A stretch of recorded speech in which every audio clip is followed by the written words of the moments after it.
minta jalan diperbaiki supaya jalan bagus, terutama sampah, masalah sampah lah. Mudah-mudahan Jabar lebih maju lah harapan saya.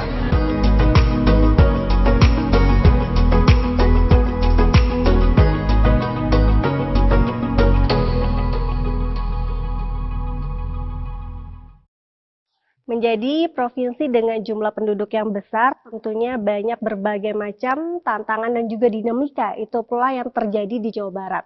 Nah, untuk mengetahui seperti apa langkahnya dan juga seperti apa perubahan nyatanya untuk membenahi Jawa Barat, kali ini saya Novana Antaka berkesempatan untuk berbincang langsung dengan Gubernur Jawa Barat, Kang Deddy Mulyadi. Kumaha dawang Kang? Sampurasun. Saya alhamdulillah rampe. Iya, Kang Terima Deddy, kasih. selamat sudah dilantik, tentunya sudah banyak PR-PR yang menanti nih Kang. Iya. Apa yang Kang Deddy akan lakukan untuk melakukan perubahan? Karena tentunya ini bukan PR yang gampang untuk bisa membuat Jawa Barat ini menjadi lebih baik. Seperti apa, Iya, Kang? ada 4 variabel yang hari ini dialami oleh masyarakat Jawa Barat ya.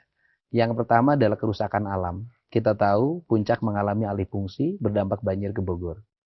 Kita tahu Bandung beberapa wilayah mengalami alih fungsi berdampak banjir langganan ke Kabupaten Bandung.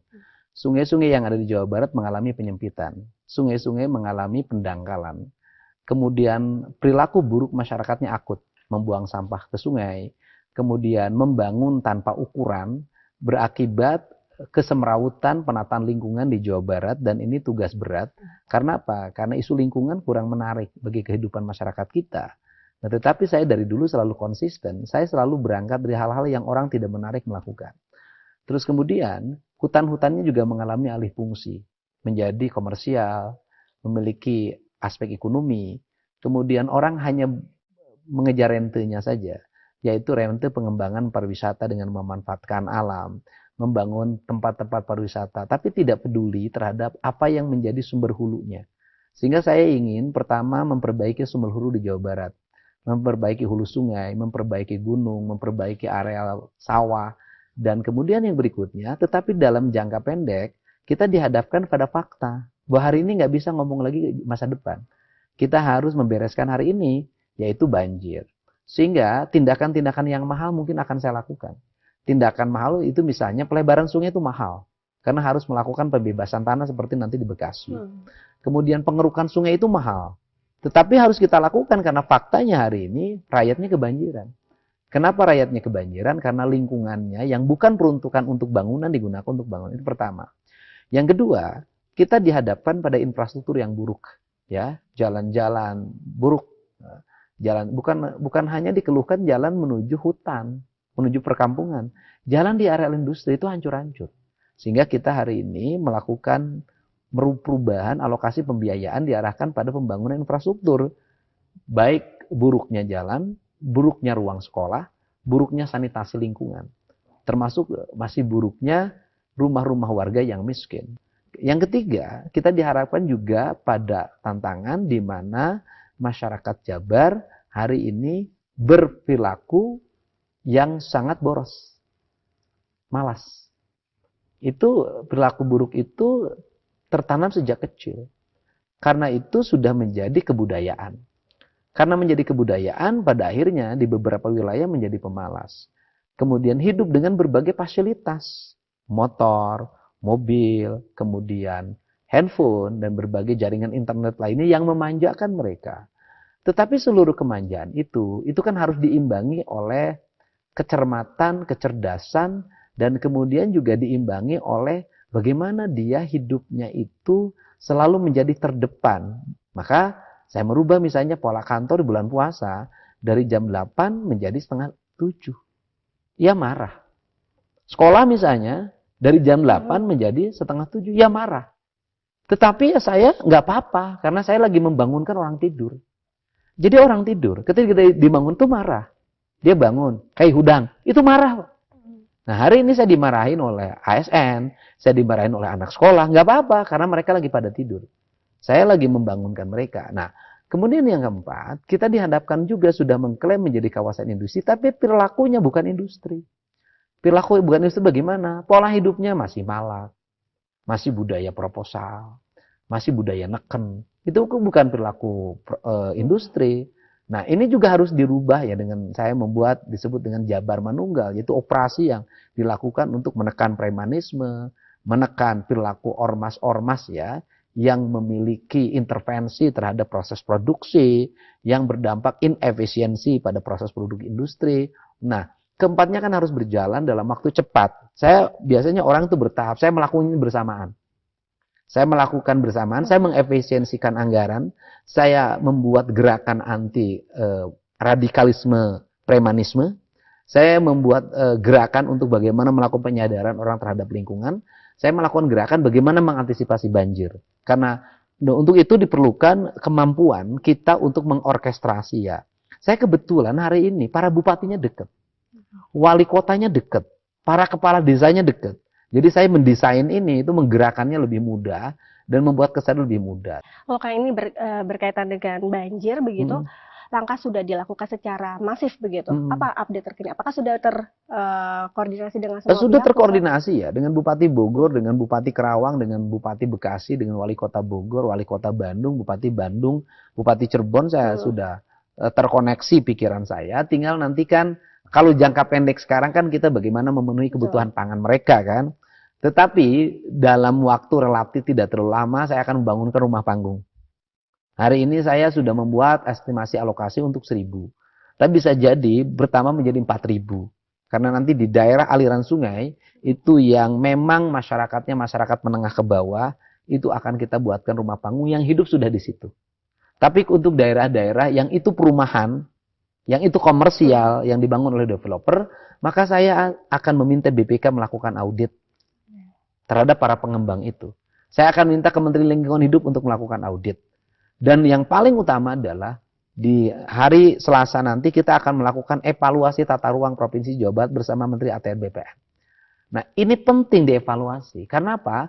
Karena kalau tata ruang tidak dievaluasi, nanti musim kemarau jalan lagi pembangunannya, ditabrak-tabrak lagi aturannya. Sehingga nanti harus dimulai tata ruang. Lihat visi misi saya. Visi misi saya sampaikan waktu pertama. Apa yang saya lakukan adalah perubahan tata ruang. Waktu itu tidak menjadi isu yang viral. Karena menganggap, apa sih ngomong apa?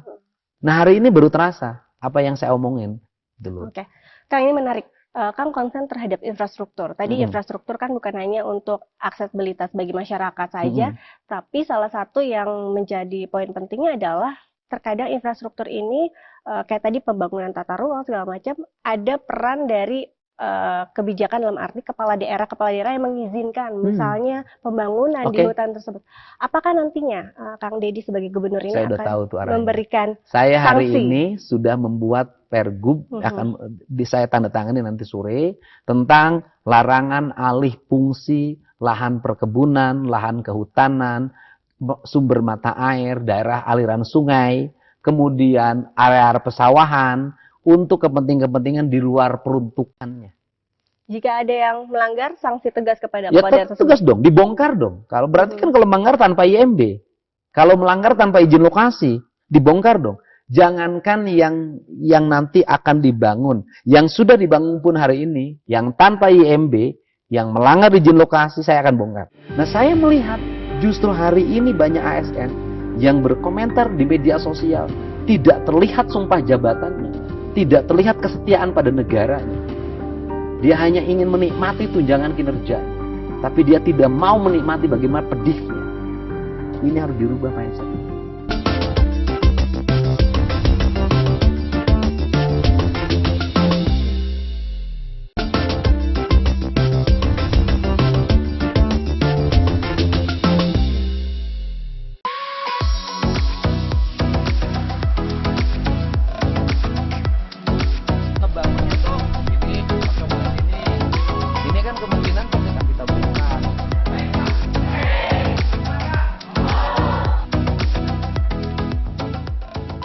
Efisiensi nggak punya dampak.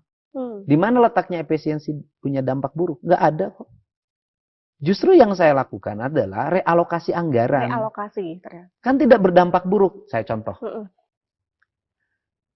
Anggarannya dibuatkan seminar.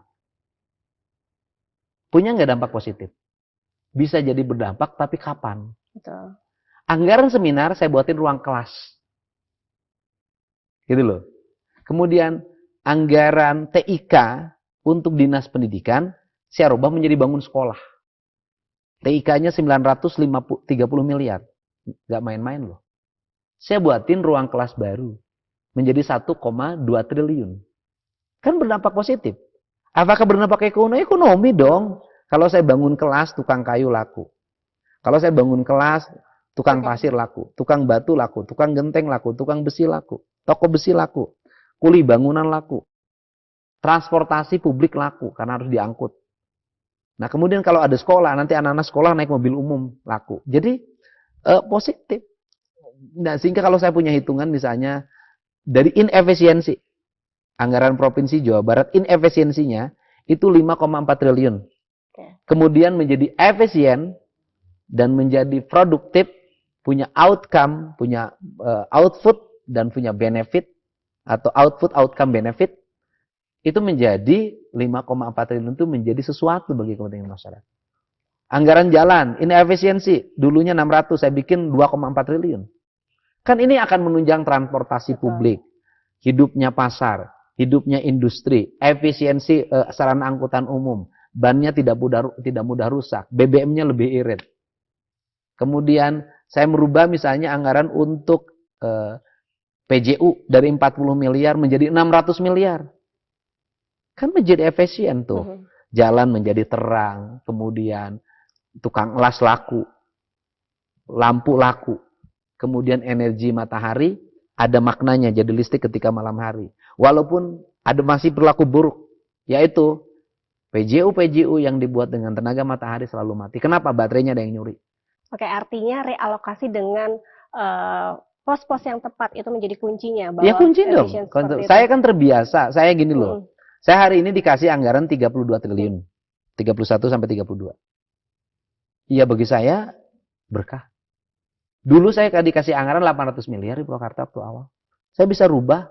Saya bisa arahkan itu pembangunan daerahnya tepat. Berobat gratis. Sekolahnya di setiap kelas ada toilet. Anak-anaknya bisa sekolah sampai SMA free. Infrastruktur jalannya bagus. Sarana rekreasinya dibangun oleh pemerintah. Kemudian efek ekonominya tinggi, waktu itu sangat luar biasa. Apalagi ini Jawa Barat. Bagi saya, ya saya biasa naik oplet, hari ini dikasih Mercy.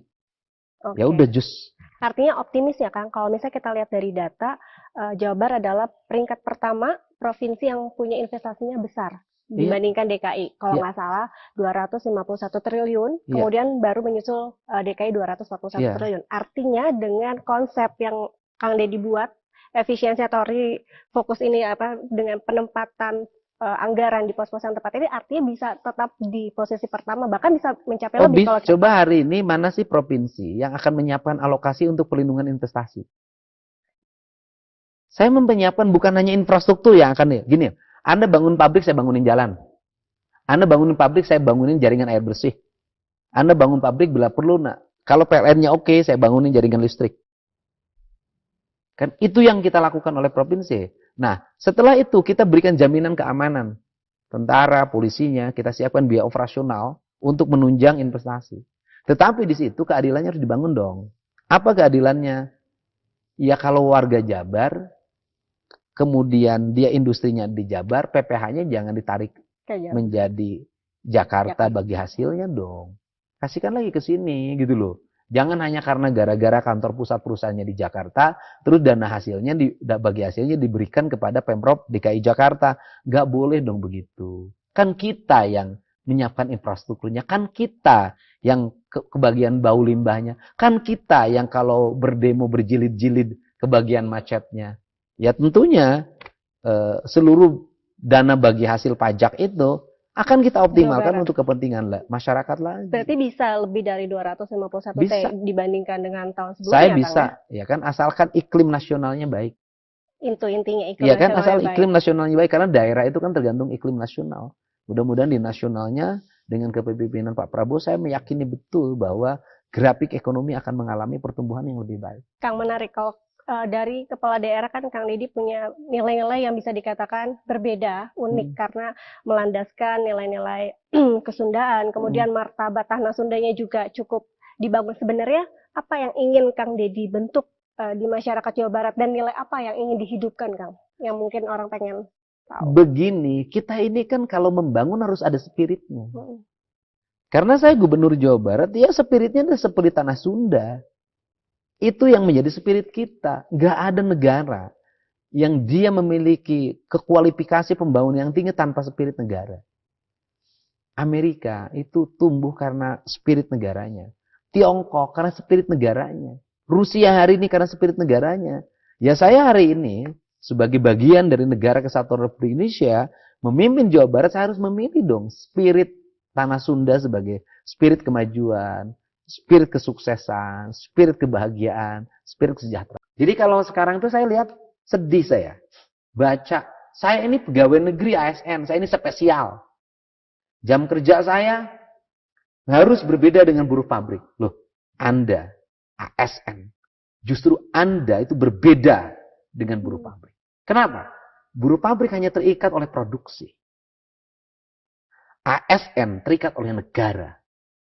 Negara tidak menghitung jam kerja. Sifatnya pengabdian, jiwa raganya itu diberikan. Beda. Nah saya melihat justru hari ini banyak ASN yang berkomentar di media sosial tidak terlihat sumpah jabatannya. Tidak terlihat kesetiaan pada negaranya. Dia hanya ingin menikmati tunjangan kinerjanya. Tapi dia tidak mau menikmati bagaimana pedihnya. Ini harus dirubah mindset ini. Oke. Ini harus dirubah. Kenapa? Karena ASN itu adalah barisan terdepan dalam sistem kenegaraan. Sehingga saya tidak penting saya dihujat. Dengan spirit itu, tantangan terberat bagi Kang Deddy untuk bisa Sumber merealisasikan daya cita-cita. masyarakat Sumber daya masyarakat. yang tadi buang sampah masih ke sungai. Anak-anak sekolahnya masih malas-malesan. Tidak mau bekerja keras. Ingin makan enak, tapi kerja nggak mau. Ini berat loh. Kenapa berat? Karena ini sumber daya. Saya kalau dikasih bangun jalan, udahlah, kecil bagi saya. Bangun irigasi, bangun bendungan, mengefisienkan anggaran kecil bagi saya. Tapi merubah perilaku manusia, sumber daya yang harus saya rubah, itu perlu waktu minimal 25 tahun. Jadi saya selalu punya alasan ketika, Dad makan, sahur. Saya nggak alasan. Nggak pasti. Sesungguhnya apa? Saya ngehanggerin kakak-kakak saya yang semuanya lah. Agar apa?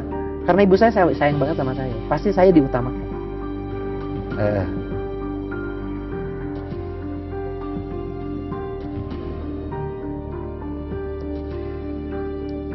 Karena saya tidak mau diutamakan, maka saya mengalah untuk tidak ikut makan.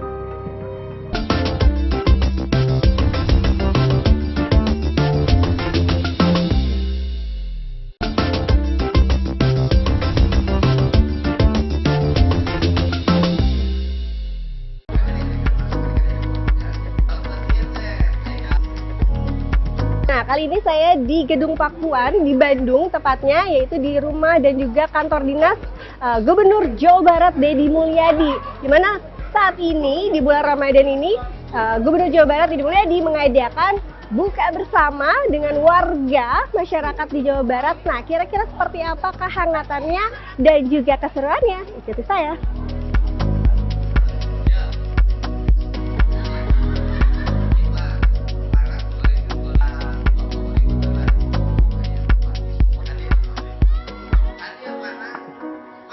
Apa yang nilai-nilai yang Kang Deddy bisa bawa, ini juga bisa disebarkan dan bisa membuat Kang Deddy semakin spiritnya bertambah dengan retret kemarin. Apa sih Kang? Oke, yang di paling retret berkesan? itu kita subuh-subuh dibangunin tuh, tot, tot, tot, tot, tot. Kaget kan?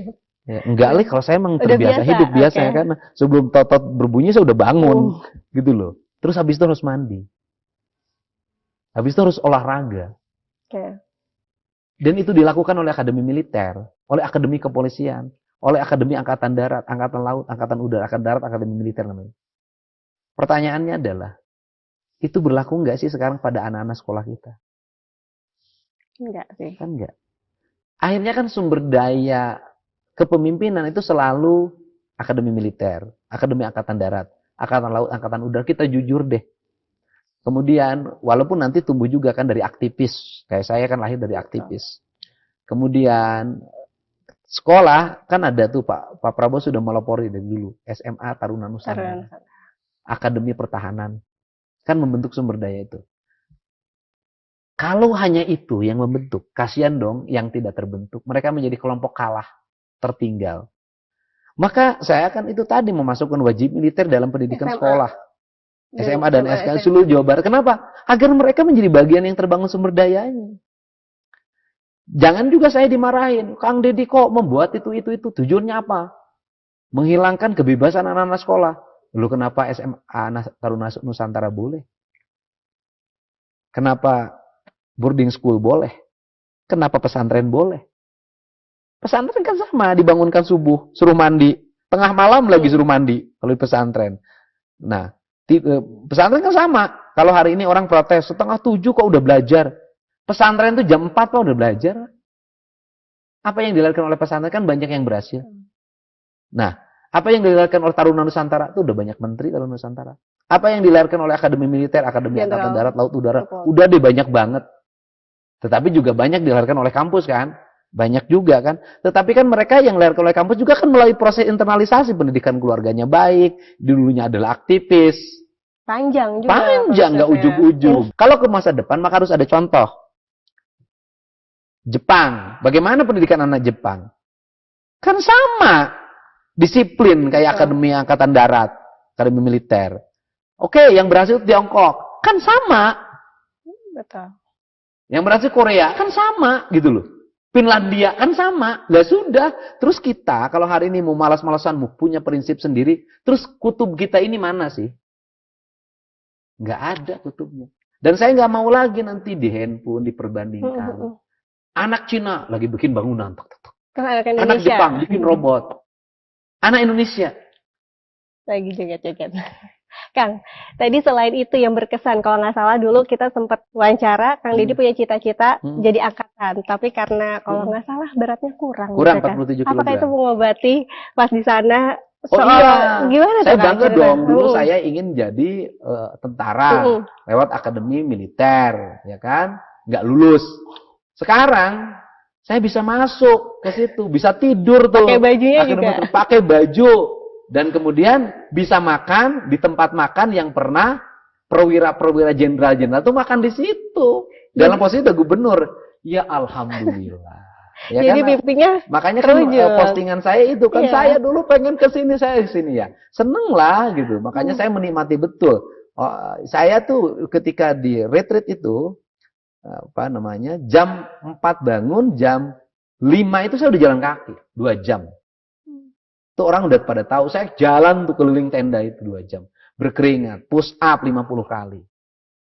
Gitu. paling berkesan itu, Kang, bisa Itu mewujudkan cita-cita. Oh iya dong, gimana aku bisa di sini? Bisa ya aku nyampe ke sini. Akhirnya. Kemudian saya menikmati betul waktu acara Parade Senja. Melihat taruna-taruna itu dibentuk. Saya membayangkan ya, dulu saya mungkin seperti ini.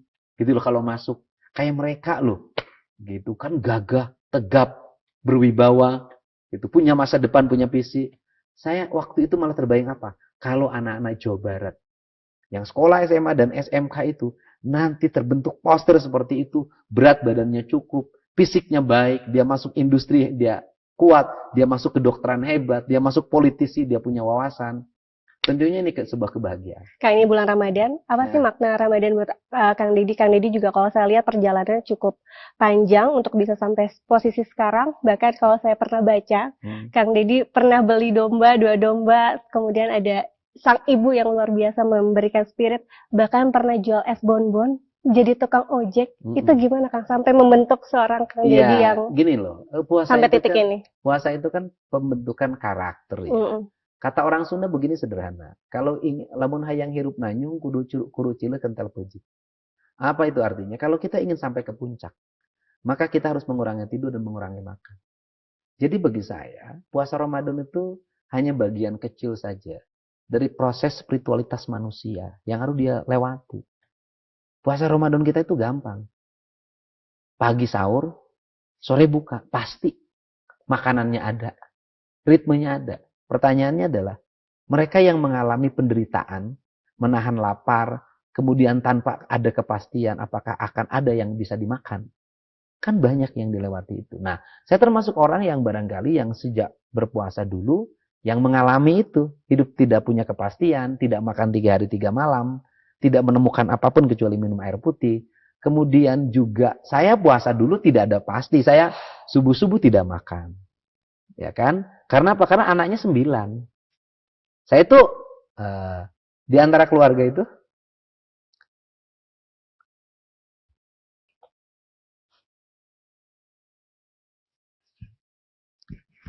selalu saya tidak mau makan. Kenapa, Kang? Karena saya nggak mau jatah kakak saya sampai. Jadi saya selalu punya alasan ketika, Dad makan sahur. Saya nggak alasan. Nggak masih tidur ngantuk. Sesungguhnya apa? Saya ngehanggerin kakak-kakak saya yang 9, yang 8. Akhirnya apa? Karena ibu saya sayang banget sama saya. Pasti saya diutamakan.